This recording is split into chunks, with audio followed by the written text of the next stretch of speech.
Hello everyone, my name is Smithy and welcome back to RuneScape for Dummies. Today we've got another Slayer guide and we're going to be going through Lizardman Shamans.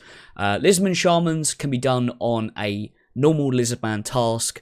They're kind of just a beefed up version of normal Lizardman. You can be assigned them by Chaldar, I probably butchered that name, but the Fairy, Slayer Master, Konar, Neve and Duradel. Per kill, you get 157.5 XP, which is kind of a bit different to, for example, my Hellhounds video that I did before, where I said that you get an XP per hit points. Shamans have 150 hit points. I'll flash up all of their stats on screen at the moment. They attack with Crush and Ranged. When we go in there, we're going to be praying range, and we're going to be safe spotting them, so we're not going to be hit by their melee, because their melee has a max hit of 31. Also, before you can even think about going killing them, you'll need 100% favour or 100% Shadian favour. So you need to do that before you can even think about going to kill them. And also on your journey to getting 100% favour within the Shadian house, you'll get the Shadian tier 5 armour. So to fight the Shamans, you're going to need this armour to protect yourself from their special attack, which is essentially just a big acidic spit bubble. So yeah, you're not going to want to get hit by that because it hits like a bitch. They also can do poison damage. So you can see here we have 3 super anti-poisons. You can take normal anti-poisons. However, 1 sip of an anti-poison gives you 6 minutes of immunity, whereas a normal anti-poison only gives you 90 seconds. So if you've got the Herblore, or if you're on an Iron Man and you've got the Herblore to make them, or if you're on a normal account and you can buy them, go for the super antis. Come on. There's also a spawner for super anti poisons in RD. So if you can't make them, you just go on Hop Worlds and grab a load of them. So a little bit of insider gamer knowledge for you. So while we are talking about the inventory, you can see here I've also got a load of prayer pots. Any way that you restore your prayer, I know some people use brews and that and restores. I personally use prayer pots. You can see here I have 10 prayer pots. Really, that comes down to how long you think you're going to spend in there, what your prayer level is. I've got 71 prayer on this account. And I've also got some prayer boosting stuff. I've got the Explorer's Ring, but we'll get to that in a sec. I'm getting ahead of myself. I've also got some food on me as well. I've got a few sharks here, as you can see. The Shaman spawn these little exploding spawn things that you can take. I think it's up to 10 damage with each of those. So just in case, you might not be looking and you get caught out, you've got some food to restore that health. It's always good to have. I mean, everything that a shaman drops, you're going to alch anyway, and that's why we have alchs with us. I've got a rune pouch, so if you don't have a rune pouch, you're going to need fire runes and nature runes. I've whacked all mine in my rune pouch, so you probably just don't take one of the food that I've got here instead of the rune pouch, and have your fire runes and your natures. Also, I have my Slayer helm as well, just so I can keep track of how many I need to kill. The problem is with the Slayer helm, you can only wear that on task with the Shamans and still have the same effects that the Shadian armor gives if you've completed the Kebos Lowland, the Corendon Kebos Diary, the Hard Diary. Once you completed that, you can wear your Slayer helm as normal, and you'll have the same immunity to the Shaman's poison hits. So that's another thing to note if you are, thinking about doing some diaries. That one's a good one to get done, because you'll get quicker kills because you get that plus 15% range attack if you do have it imbued like I do. I also then have my RD Cloak and my Drayman Staff. I will get into how you get to the Lizardman Shamans, but we'll get to that in a sec once we've finished going through the inventory. So I've got them there, so when I'm going to either reset my tasks, so for example, if I've gone through an inventory and I need to go bank, I can use the fairy ring and get back, but we'll get to that in a second.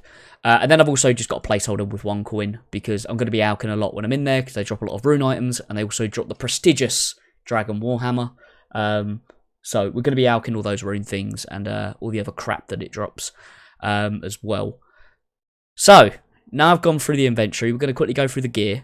Like I said, we've got the tier 5 Shazian armor. So we've got the helmet, we've got the plate body, the legs, the boots, and the gloves.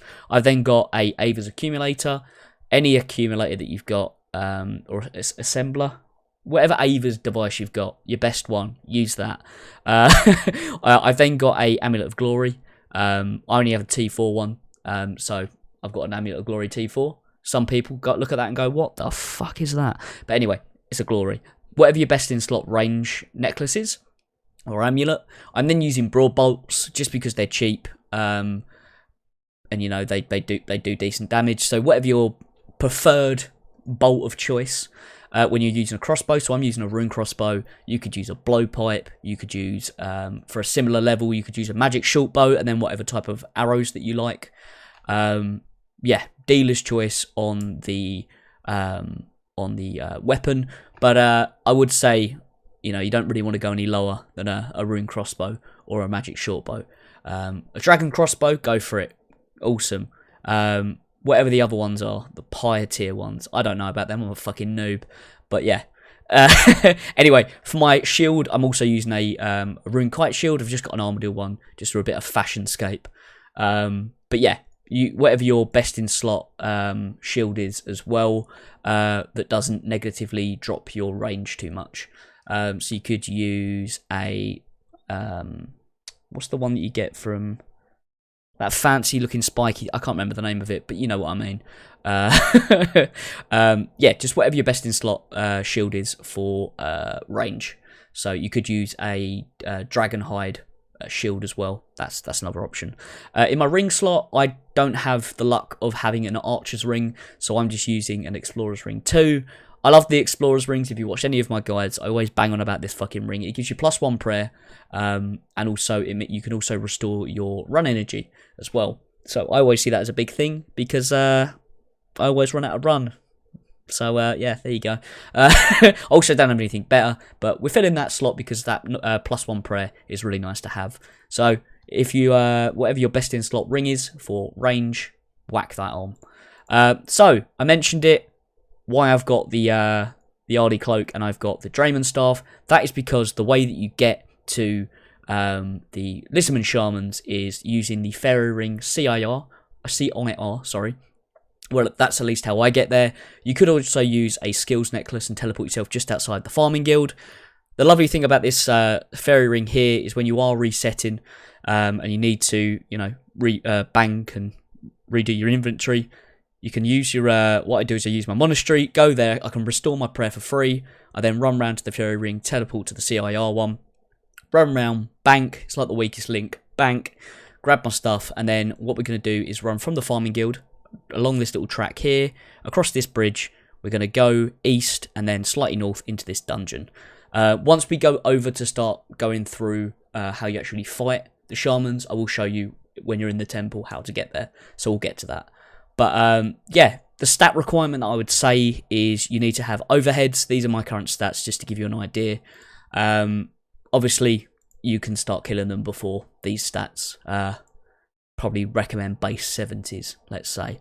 So you're going to need protect from missiles, which is 40 prayer. But I would also say use Eagle Eye as well, just to boost your attack. So 44 is an upper tier one. I mean, it's not that many levels past the protect from missiles, so I'm sure if you've got all your overheads, you've probably got Eagle Eye as well. That is our setup, and we're now going to go over to actually getting to the Lizardman Shamans. Okay, so we're at the lizard dwelling, which I'm attacking a bloody lizardman here. You can see we've run round and followed over the bridge, and we're now at that dungeon. I'm going to drop down here. Oh, look at that. I got 60 Slayer XP for killing that. Yeah, watch out for those if you are a lower level. So we've dropped down into the temple, and we can see here I've got some placeholders. So what we're going to do is we're going to come out. We're going to go south and then west.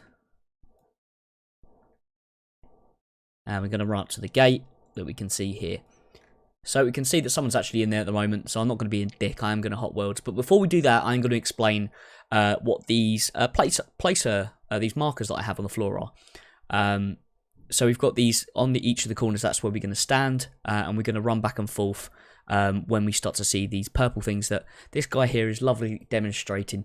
Those spawners, when they spawn and you're actually standing in one of the safe spots, you're going to want to run to the other square that's on that road that you're on. I normally tend to stick to this one here, the south one, this line here, and then run back and forth.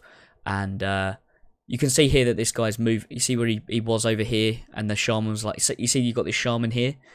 He had a similar situation where he had a shaman standing right next to him when he killed the other one, which means that they're in melee range. So what you want to do, you want to run out to, say, this tile here where I'm hovering. Let him do his melee attack. He's jump in the air, so he'll jump up in the air. And as he jumps, you quickly run to one of these yellow squares, and he'll land wherever you've positioned him, and then you're safe to actually kill him. This dude is being a fucking idiot. So I'm going to quickly hot world so you guys don't see this. He started off really well, now he's just doing shit. Okay, so we found ourselves a world. So before going in, we are going to take a sip of our super anti-poison. You can see here I've got 5 minutes on the clock, or 5.5 minutes on the clock. We're going to put on protect from missiles, protect from range, that is, and then we're going to go into the entrance. We're going to walk to the right hand side here, and we're going to start attacking our shaman. So we're currently safe in these, like I said, on these yellow squares. So this jumpy boy is not going to start jumping at us and trying to stamp on our head. I am going to put on my eagle eye as well, just to get that little bit of a boost. But yeah, while we're in here, it'd be great if I could hit, wouldn't it? That'd be real nice. There we go. Okay, here we go. So we've got some of these purple boys spawn. When one of them starts to freak out, I then start to move. You see there, they start sort of holding their head. When you see one of them hold their head, you want to switch over to the other tile on the side that you're on.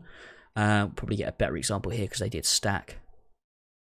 So you see they start to freak out. Then you want to move. I took a little bit of damage there because there was one hiding underneath, which is typical. Hopefully it spawns another one, so I can actually show you it properly. That'd be nice, wouldn't it? So like I was saying, with the shaman, sometimes they do spawn on this darker line here, which means they are within melee range. What you want to do is just move over to the other side and wait for the shaman to jump up in the air and try and land on your head. I think I might do that here with this one. Right, I'm going to run away because that is going to be really close to me. Look, there you go, I took a massive hit there. So what you're going to want to do is stand over here. He's going to summon these little purple things. But look, he's doing that jump mechanic. We're going to move back over to the safe area. And we're going to carry on killing. So that's really all there is to it. You can see that they're going to keep spawning. I don't think there's actually like a timed version of how often they spawn. But it's best to keep an eye on it at all times, really. Because I'm purposely letting some of them hit me just to show you how much damage they can do. If you're not paying attention. But yeah, so with this one, I'll show you actually how to do it properly if it spawns up again. There we go. Right, so we're going to look out for one of them to start freaking out, starts holding his head, and then we're going to move. There we go. Time that one perfectly. See where they put their hands on their head? If you see one of them doing that, they're then going to start doing it one by one, and you want to get the fuck out of there. But yeah, I hope you guys found this video useful. If you did, smack that like button. If there are any other tasks you want to see me do some Slayer guides on, drop them in the comment section down below. If you are new around here and you did find the video helpful, why not subscribe for more? And also check out my Iron Man series.